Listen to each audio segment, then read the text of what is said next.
think of Isaiah? That's a long, I've got a long answer for that. No, Isaiah was great tonight.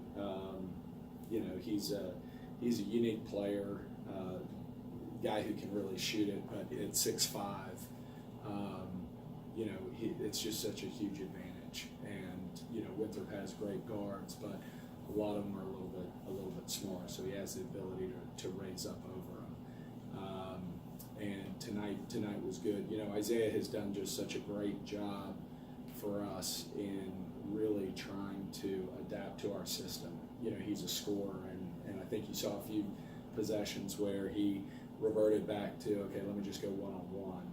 And, that's not really what we want to do, we want to have it be a team concept, and then when it's your turn, then you go. And he's done a really good job of that. I think he's starting to see the fruit of that, and just really happy for him for having a good night. Yeah. That was pretty funny. I picked a funny night to post a story about how great Winthrop shot threes this year, and about how they kind of leaned on that this season. I mean, you guys get a super high percentage of your offense from threes. Are you kind of in that shot spectrum thing? Threes, dunks, layups, and free throws? Yeah, very, very similar. We're probably not as, Coach Kelsey does an amazing job. I loved watching his team play as we were preparing to scout. I mean, they're really, they're really great at sharing the ball. Their seniors understand the system. They move it very well.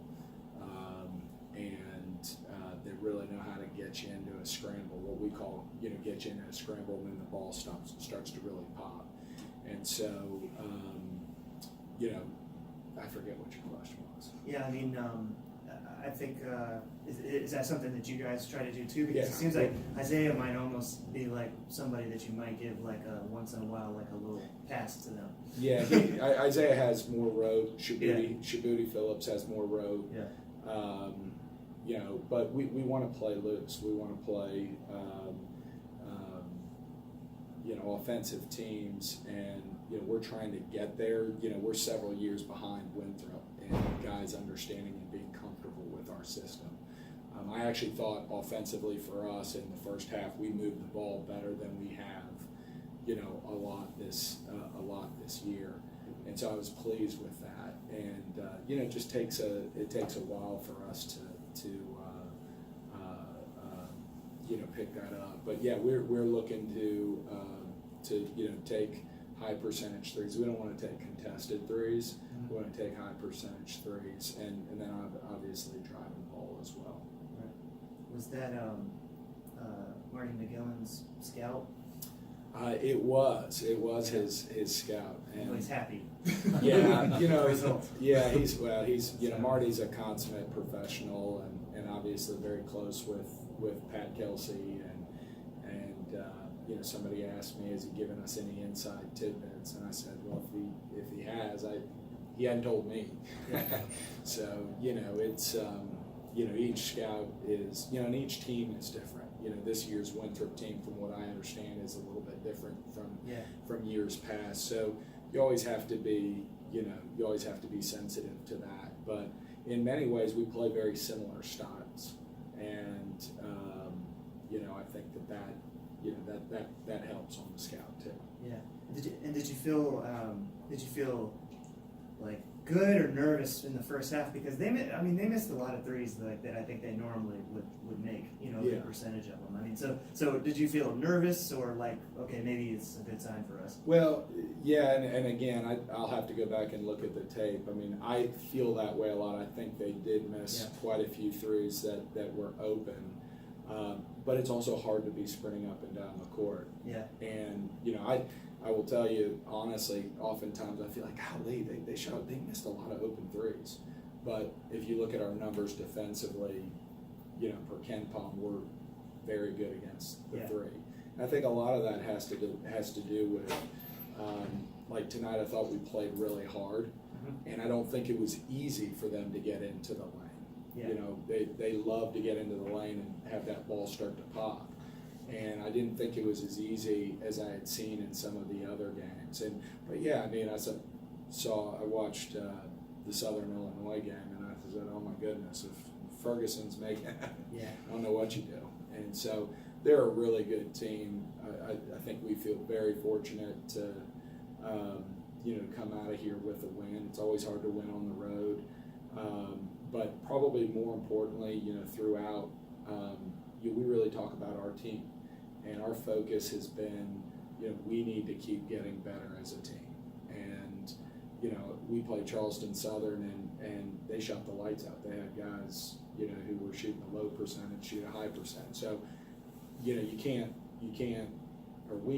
choose not to really focus too much on that and just say, hey, did we do what we needed to do? Yep. And I thought the guys really competed at a high level tonight. You mentioned Zay and kind of having the mismatch or advantage size-wise, and Jay-Sean kind of had the same thing for a lot of that game. What do you think of his effort? Of Jay-Sean's? Yes. Jay-Sean has had just a phenomenal year. And again, he's one who I think his athleticism is at a high major level.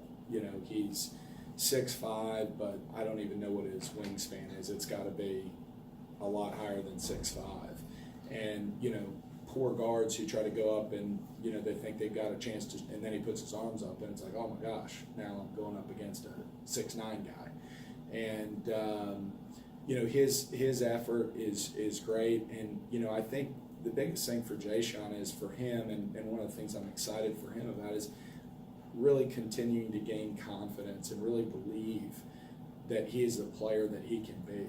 And, if he gets somebody on his hip, it's just hard because he's got a 49-inch vertical leap, and he's got long arms. I mean, I don't know how you stop that, and he's got those long legs, and so he just has done a really good job of continuing to progress. I'm just really happy for him. I think he's enjoying the fruit of his hard labor. You mentioned that Charleston Southern game. After that game, coming into this game, knowing that you got a really good Winthrop team on the other side, your defensive activity seemed to be just all over the place tonight, very active on defense. What did you think then? Excuse me? What did you think of the defense? Yeah, I thought we were really good. I thought, I do think we gave some open threes. I think That was in the first half. in the first half, I didn't feel that way. Yeah, I think you're right about that. Yeah. And I thought we had some lapses there at the end where we just weren't picking the ball up defensively. And Nick Smith, I mean, good night. If he's got a chance, you're not stopping him. He's a terrific scorer. And but I thought we played really hard. And with Longwood, I think that's one of our big things is for us to learn to play with high effort at a consistent level. And we're melding new guys and old guys, but there is still a little bit of the is it the same old thing again? And to be honest, I think that was the first time I felt like we experienced that. We were up 14 against Radford and up 7, and you could just kind of feel it slip away a little bit. And then even Charleston Southern, I think we didn't have the competitive fire that you saw out here tonight. And the competitive teams, the championship level teams, they're urgent about every possession. And they are highly focused. We talk about competing, but we also talk about being focused on the details. And told them a quote from John Wooden, who says, "When a team can fall in love, or when a person can fall in love with the details, they have a chance to be truly successful." And we certainly weren't perfect out there tonight, but I thought the effort, was really terrific. What was the difference in the huddle? Because you mentioned how you've had these leads before and they've kind of gotten away from you. They had that loose ball run out. You called the timeout. What was the difference in the huddle from them? I think there was awareness. Sean Flood came up, and I was slightly annoyed at that point, to put it mildly. And Sean said, I got him. And so he talked he stepped up and talked. And I think just kind of, telling them, even in the huddle, I just say, right now we've got to be focused on details, guys. Everything we've got to focus on the little things, just details. And then, I said, and guys, this is fun. We're at Winthrop. I think we were up 12 at the time, but they were making a little bit of a run, or I don't know what the score was, but, they were making a little bit of a run. And I said, guys, this is fun. You're playing the top team in the league, on the road. You're in a great spot. Go play hard. Go play hard and leave nothing on the court.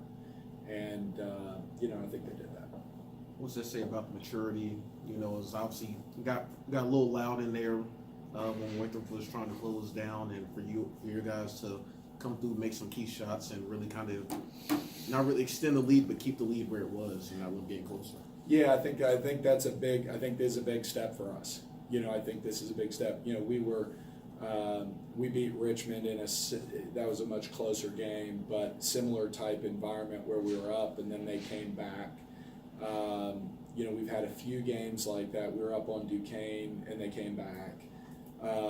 And you could feel it in there. It's getting loud. What's going on? Are they about to collapse? And I think again, I'd go back to awareness of our guys and of understanding. Okay, let's dig in and battle. And I think some ownership. I think some ownership of what happened at Radford, some ownership of what happened at Charleston Southern. And we talk a lot about, there's no shame, zero shame if somebody makes shots and beats you, or just, you play good defense, they just have better offense. That's part of the game. But there is regret when you don't give it your all. And I think tonight we saw that, and I'm not a prophet, so I'm not going to, project the rest of the season. But I think, this is a big step that we can point back to and hopefully point to the guys and remind them, of, hey, this is, when you do this is what you put yourself in a position to do. And, every game is a learning opportunity, win or lose. And, ultimately, my heart for these guys is so much, they learn and grow from it, and in their own lives, whether it's in schoolwork or in their jobs, in their marriages, whatever. And we all face adversity, and when the adversity comes, you dig in and focus on the fundamentals and the details. And so that'll be a little bit of our message